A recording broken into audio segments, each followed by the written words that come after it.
Hey guys, welcome back to my YouTube channel. My name is Bhanu Chandra and I'm studying in Sri Venkateswara College of Engineering. I'm a second year student into engineering and this is my video assignment. My USN is 1VE23CD007. My branch is Computer Science Engineering with Data Science. Today we'll discuss the subject Digital Design and Computer Organization DDCO, and the subject code for this subject is BCS 302. Today's topic is evolution of IC technologies and their naming patterns. So starting now with introduction. So basically what are integrated circuits? So IC stand for integrated circuits.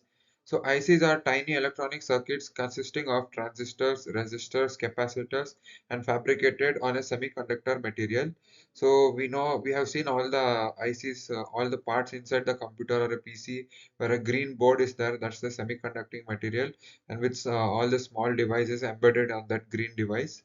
So importance of ICs. So it revolutionizes electronics by enabling minimization. So it minimizes the hardware component used for manufacturing, cost reduction and increased performance. So it is integral to modern devices such as computers, smartphones and IoT devices. So overviewing of naming patterns. So how are these ICs names? Early IC devices had simple alphanumeric codes, but in modern IC devices, they reflect brand, generation, and performance of the particular IC. So, starting with the birth of the ICs, the first generation. So, it was between 1950s to 1960s. So, it was invented by Jack Kelby at Texas Instrument in 1958. There's another person called Robert Noyce independently developed a similar concept to Jack Kelby at Fairchild Semiconductors. So some features of these ICs were they were small scale integrated SSI. So in each IC, 10 to 100 transistors were accommodated. So used in basic computing and military applications. So these were used in basic computing like old way computers and military applications. So the naming pattern is shown here. Simple alphanumeric codes like it's early ICs, so only alphanumeric codes were used. So the next one is medium scale integrated ICs, which were MSI. So these came in the era of late 1960s to 1970s. So one advancement these ICs have where they increased the transistor count per chip, which was from 100 to 1000 transistors per chip. So they enabled complex logic circuits and memory unit solving process. One example of this MSI is 7400 series logic ICs. So these were manufactured by TLL Logic family by Texas Instruments. So the naming pattern for this family was family identifiers example 74 for TTYL family. So function code to describe the purpose. For example, 7404 was used to represent NOT gate in the logic gates. So the next one is large scale integration ICs, LSI. So these came in the era between 1970s to 1980s. So one key feature of these type of ICs were the number of transistors per chip were drastically increased. So in this 1000 to 10,000 transistors per chip were accommodated, so which is very huge from the previous generation. This revolutionized the customer electronics like calculator, watches, and microcomputers. Since there was many micro transistor per chips in this computer, so the processing time was very fast and very efficient. Some example of these ICs were Intel 4004, which came in 1971. It was the first microprocessor.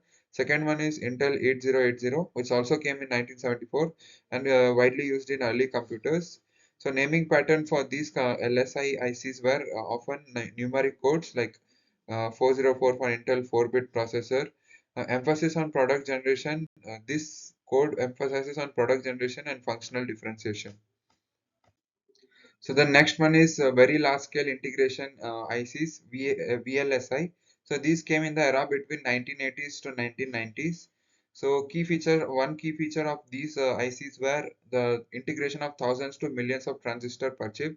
So due to these thousands to millions of transistors, this enabled development of high performance microprocessors and memory chips. So example of this VSLI is Intel Pentium series, Motorola 68,000 series.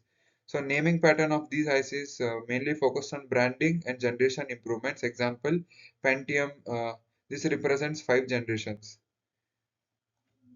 So the next one is ultra large scale processing integration (ULSI). This came in the era of 1990s to 2000s, which is modern day ICs.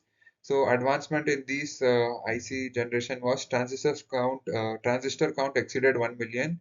So in single chip there will be more than 1 million transistor. So it helped in growth in portable devices and high speed computing devices. Some example of these ULSI ICs are Intel Core series Core i3, i5 and i7. I'm currently using the i5 one. So next one is the AMD Ryzen processors. So the naming pattern in this ULSI ICs is brand for performance tiers. Example, Ryzen 9 for high performance. Moving on to some specialized IC circuits. So application specified integrated circuits, ASICs. So these ICs are tailored for specific applications like Bitcoin mining chips. So our second one is the graphic processing units, GPUs. So example of these specialized ICs is NVIDIA RTX series and AMD Radeon. So naming pattern in these specialized ICs include emphasized size, generation and performance. Example RTX 4090 for 4000 series of this RTX processor. So modern trend in IC naming is listed below. Trend in branding. This increased focus on consumer recognition. Terms like Pro, Max, Pro Max, Ultra denotes premium models. So as we know, these new companies like iPhone, Redmi, they add these abbreviations Pro, Pro Max, Ultra Pro Max to increase the trend of the branding of that product. Generational upgrades. Name reflects evolution of the given product. So example AMD Ryzen 7000 series, Intel 14th gen, etc.